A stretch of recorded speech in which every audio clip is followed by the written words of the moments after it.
Good, happy Monday morning. I'm Riley King, and welcome to the Riley King Newscast. Let's begin.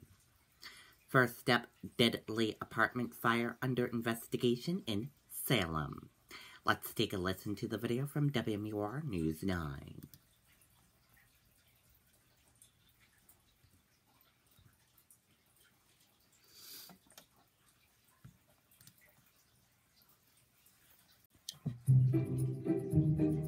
Oh, you don't look so hot. Rough night? Ugh. Oh, well, actually that's the problem. You're on antibiotics. Antibiotics can kill the good bacteria as well as the bad, and that's bad news for your tummy, unless you use Florastor. Unlike many other probiotics, it's naturally resistant to antibiotics and protects the good bacteria in your body. So, take some Florastor. Doctors, well, my orders. Be biotic and drink plenty of fluids. A devastating fire rocking this small Salem neighborhood. Fire Chief Paul Parisi says fast-moving flames pushed their way through this three-story building, leaving some residents trapped, forcing others to take extreme measures to save themselves. We had someone hanging out of a third-story window. About 6 people were sent to the hospital with non-life-threatening injuries. The intense fire claiming the life of one person. They affected the interior rescue of one male who ultimately is now deceased. Those who made it out unharmed are now left with virtually nothing. But they're not alone during this difficult time. Rockingham Cafe is opening its doors, offering free meals to fire victims. We look forward to helping anybody out in need. We're not just a business, we're like a family of this community. Salem is a community where we care and help one another. And that's not all. Human Services Director Barbara Riley is now heading the donation effort to those families who are impacted by this fire. The most important things that they need are clothing, food, toiletries, housing, blankets, and whatnot. Riley says gift cards are the easiest way to get the victims what they need. I just want to thank everybody that cares enough, that wants to be there to help these families, because emotionally this is very difficult.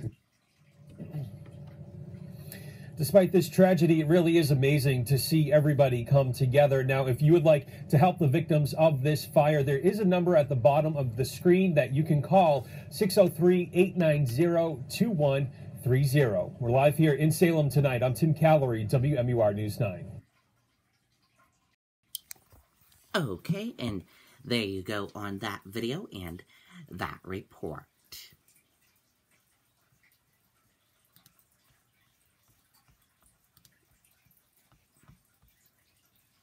DA, man stabs parents at family party, will be charged with girlfriend's murder. Let's take a listen to the video from WCVB Boston.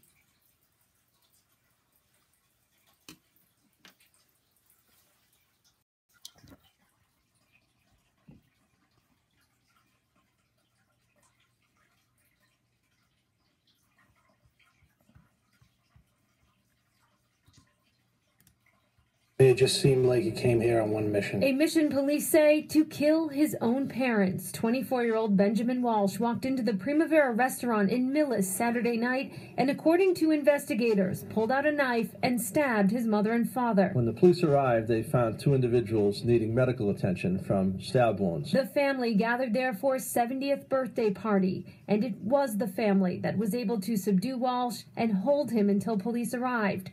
But it was information that came to light during the chaos that expanded this tragedy beyond Millis to this apartment in Needham.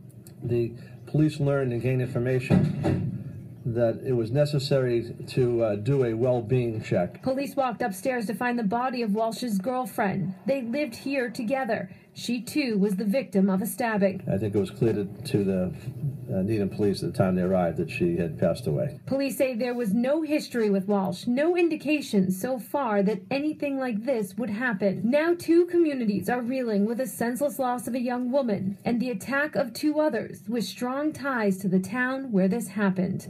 They're just a wonderful family. She's very, she's a sweetheart, and we just couldn't believe that something like this would happen. So, our hearts go out to them. Now, Walsh at this time isn't facing charges in his girlfriend's death yet. Police say those are forthcoming. As for the condition of his parents, his mother is said to still be in the hospital in serious condition. His father is expected to be okay. We're live in Needham. Nicole Estefan, WCVB News Center 5. Okay, and there you go on that video and that report.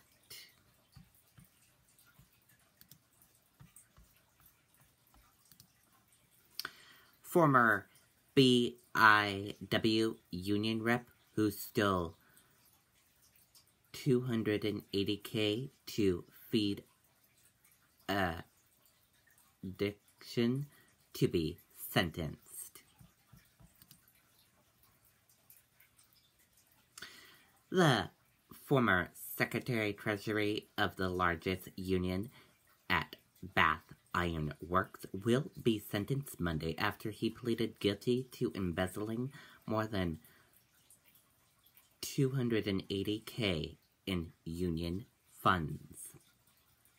Ryan Jones of Bath was indicted by a federal grand jury in 2017 on charges of embezzling from a labor organization.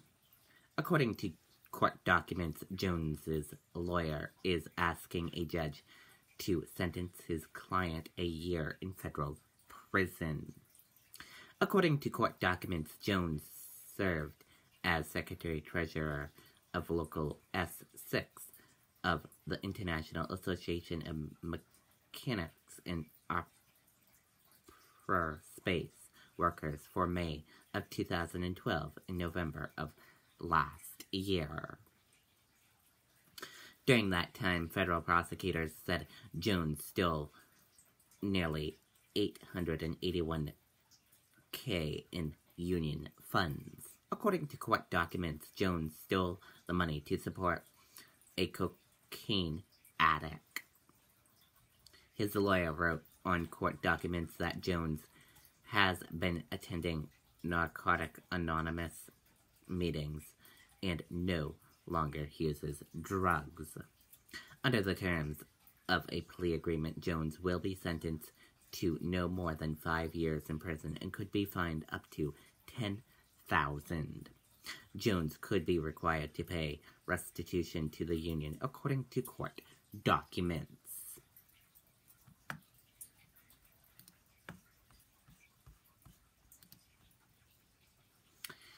Here's what in Trump administration $200 billion infrastructure plan. The White House will unveil its long-awaited infrastructure plan on Monday, fulfilling a signature campaign promise by President Donald Trump.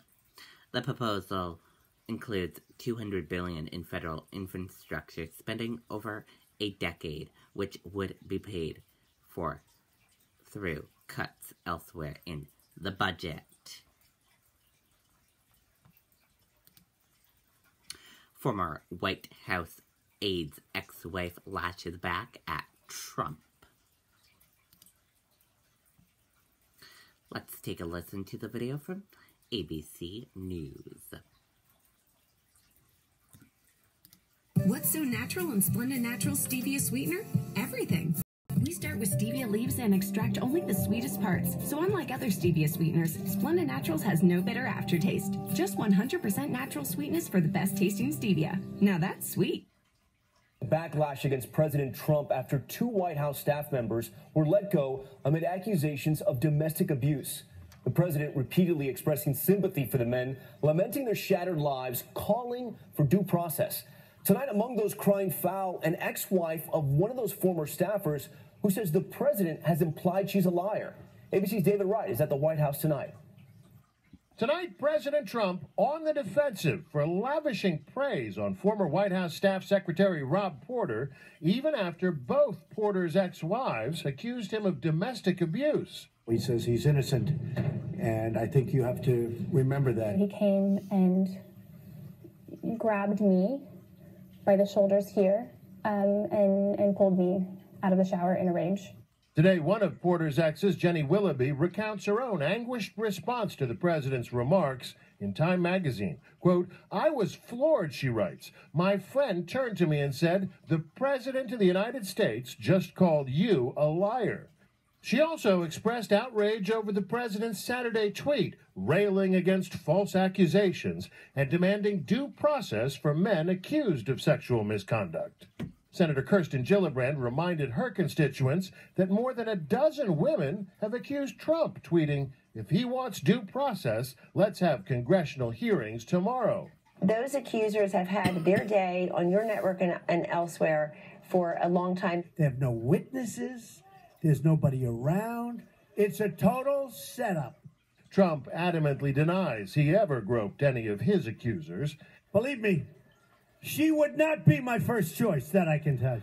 And when it comes to his friends and allies, he gives them the benefit of the doubt. From Roger Ailes, I can tell you that some of the women that are complaining, I know how much he's helped them. To Senate candidate Roy Moore. He says it didn't happen. Now, Trump isn't the only one facing tough questions. There's also Chief of Staff John Kelly, who allowed Porter to keep his job even after he learned about allegations of domestic abuse. Today, White House officials insisted Porter misled the president and Kelly. It became obvious when the photographs came out that the person was not being honest with the president. Budget Director Mick Mulvaney said these photos from one of Porter's ex-wives sealed his fate. Porter denies the abuse allegations and insists the photos are not what they seem. All right, David Wright joins us live now. Now, David, the White House is saying they'll be focusing on a major infrastructure legislative push, but the turmoil surrounding his West Wing will likely continue to draw attention. That's right, Tom. The word infrastructure is almost a bad omen here at the White House. This is at least the third time they've tried to roll out Infrastructure Week. Each time it keeps getting derailed. Tomorrow, the president would like to focus on his plan to spur $1.5 trillion in investment in America's crumbling infrastructure, but it's likely that these other issues will continue to dominate, Tom. One of his major campaign promises. All right, David, thank you. Okay, and there you go on that video and that report. And that does it for the Riley King Newscast right here on the Riley King Network. I hope you all have a great rest of your day, and I'll see you back here later on today with another newscast. Goodbye, everyone.